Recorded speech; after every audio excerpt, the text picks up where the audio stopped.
what's up, Dani here, and welcome to my channel and another video. Today I'm here with the reading wrap-up.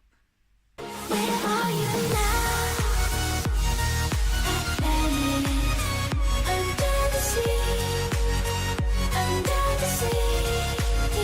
Where are you now? Another dream. The monsters running wild inside of me. I'm fading.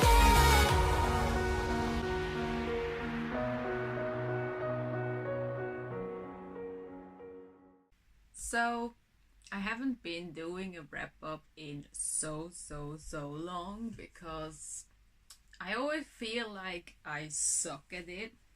I'm terrible at wrapping up things. I'm terrible at getting my thoughts across and get to the point and all of that. So in the end it's all always rambling, as it's every video of mine is like that.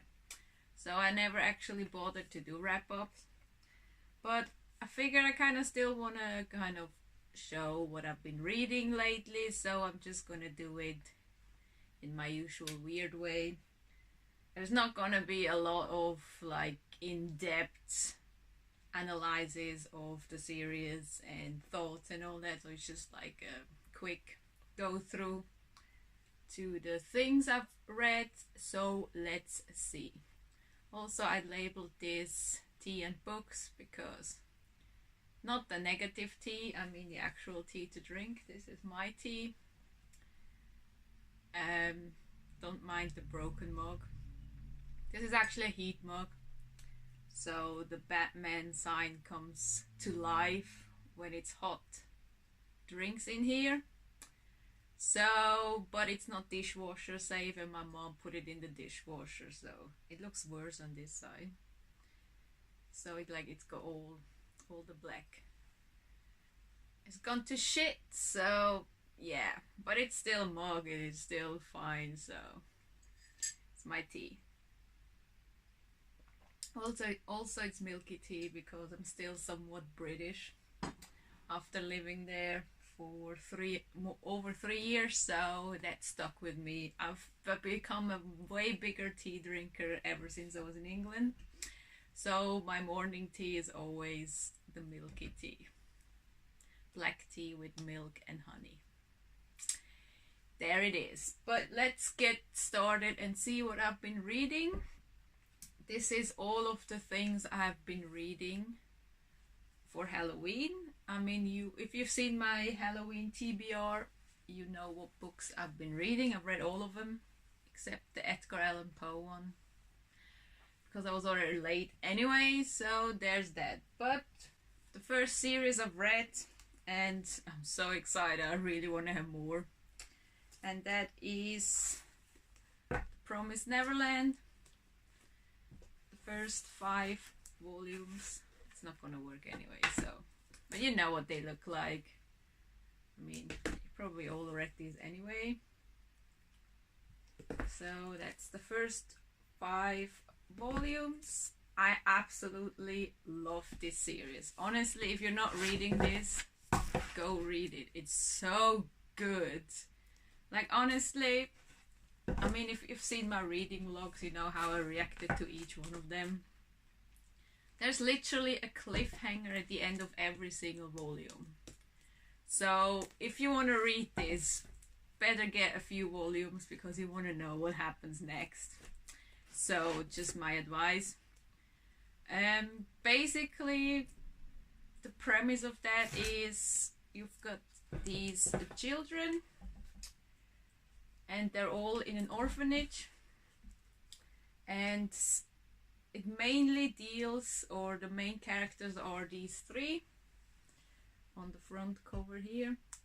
Like, the first volume looks really happy, but it's not happy. Just know that it's not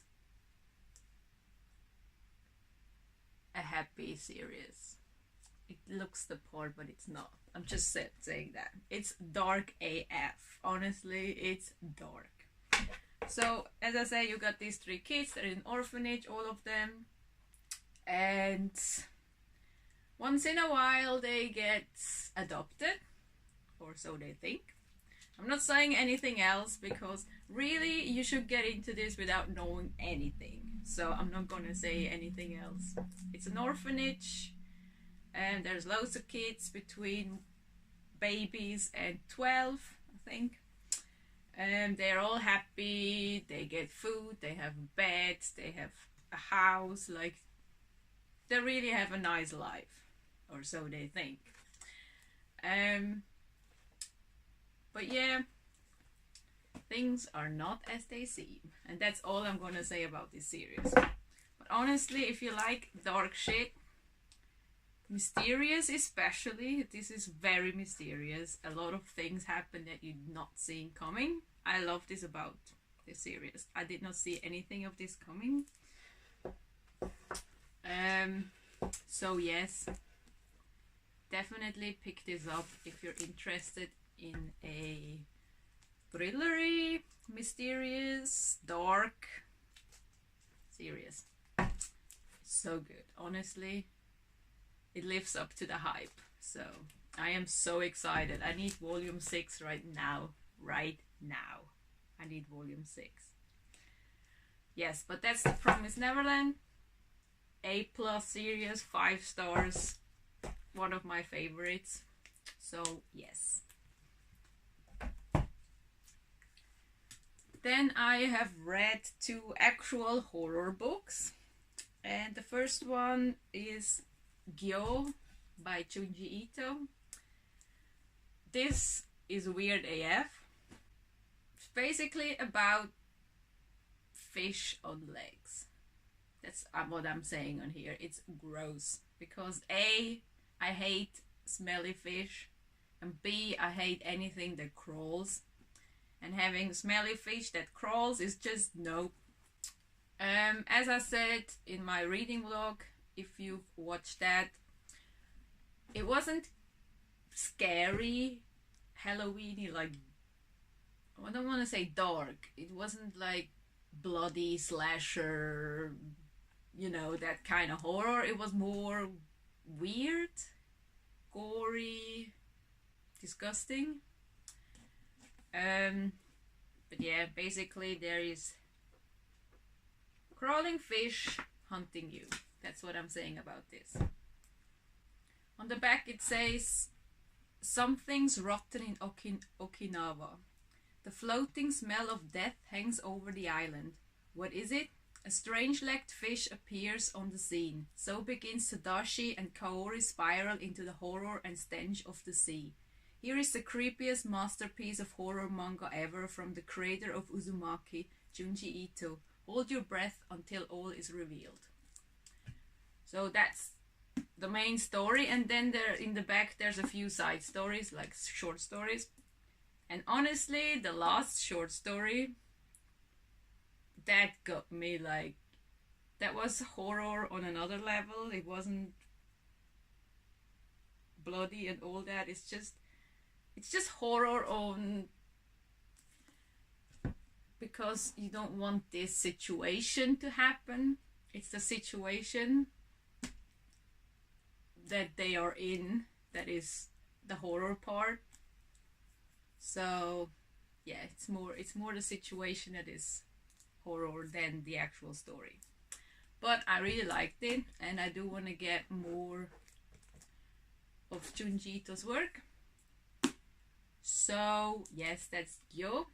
Definitely read if you want a Junji Ito story. And the other horror story I've read is Ibitsu. Now that is a horror. Like, that is dark. It's slashery, bloody, creepy, scary. If it was a movie, it would be like jump scary as well, just because of that girl just appearing out of nowhere, as it should be in a horror film. And it's very gross, like, it's very graphic. I'm gonna say that. It's very graphic. It's dark and bloody. So if if you're not into like too graphic, dark shit, don't read this. But if you like horror, dark horror, creepy, slasher, bloody, gross horror, definitely read this. It's basically about this girl who lives in the garbage, or appears in the garbage all the time, and everyone who walks past, she asks, would you like a little sister? And depending on their answer, it's bad, and theoretically it's always bad, so better not say anything and just walk. So there's this guy who has a little sister, so obviously the obvious answer to her question, if he would have a little sister, his obvious answer was yes, and that was his fate. And it is very dark. Like, I was like reading it, I just don't like, I have this weird thing, I love like crime shit, horror shit, thriller, hospital, whatever. I love all that shit, supernatural. I watch everything, but I hate watching someone cutting skin, whether it's doing on his own, like in a ritual, in like witch movies or shows, or supernatural when you do a blood ritual or something like that. You cut open like your hand, and you know, I can't see that. I have to look away. So, and in hospital shows, when they open a body or operate on someone, or just someone cutting skin, it's just gross for me. I don't know why I have this problem, but I do. So a lot of that is happening in here, so I always like, oh god, no, oh no, you know. So, but it was really good. It was perfect for Halloween. It was the perfect Halloween manga. So if you're looking for a Halloween manga for next year, definitely pick this up. So yes, and that is the manga I've read for my Halloween read. Then I have read a comic, and that is Postal, volumes 1, 2, 3, and 4. This is more crime. It's about this place called Eden in Wyoming, and it's basically a place for bad people who have been to prison, who have killed people, who have robbed people, and they kind of live there with their own rules. And there has been like new murders in that town, which they haven't had in like 25 years. So they have to solve the case. And the son of the mayor of this town has Asperger's syndrome, and he's very intelligent, and his mom, the mayor, wants him to help solve this whole thing, or he wants to solve the whole thing. So this is basically what we follow in this story.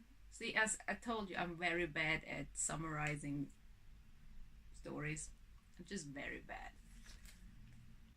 So yeah, it's basically murder solving, crime story, and I love that shit. You know that. I'm always here for crime. As terrible as it sounds, I love it. So yes, it's not the greatest story I've ever read, but it's definitely good. Like the first volume is just getting to know the whole situation, the town, the people. The second one was more of a bit of a filler comic for a filler volume, as I felt. It was not as exciting. Not really some stuff happened. So it was like, okay. But it definitely picked up in volume 3 and 4. And now I'm excited to see where this is going. So I'm definitely excited to pick up volume 5 and the rest of the series. I think 7 volumes out so far. So I'm definitely excited for more. So I'm gonna stop my rambling now. But yeah, pick this up if you like crime. And the last thing I've read, more of children's stories, but it fits the time, and I love the person who wrote those, so I thought it's fitting for the time. And that is the illustrated the children book of The Nightmare Before Christmas by Tim Burton. Obviously, I love Tim Burton. Tim Burton's movies are awesome. Like, if you want a Halloween movie, just go with Tim Burton, honestly. But yeah, you all know Nightmare Before Christmas, so it's just basically a children's book. Easy as that, with Tim Burton's style. So it was a fast read, obviously. It was cute, and I just have this for collector's reason because it's a beautiful hardcover. And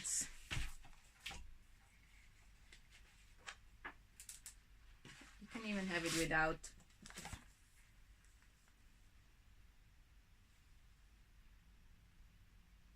I forgot the word.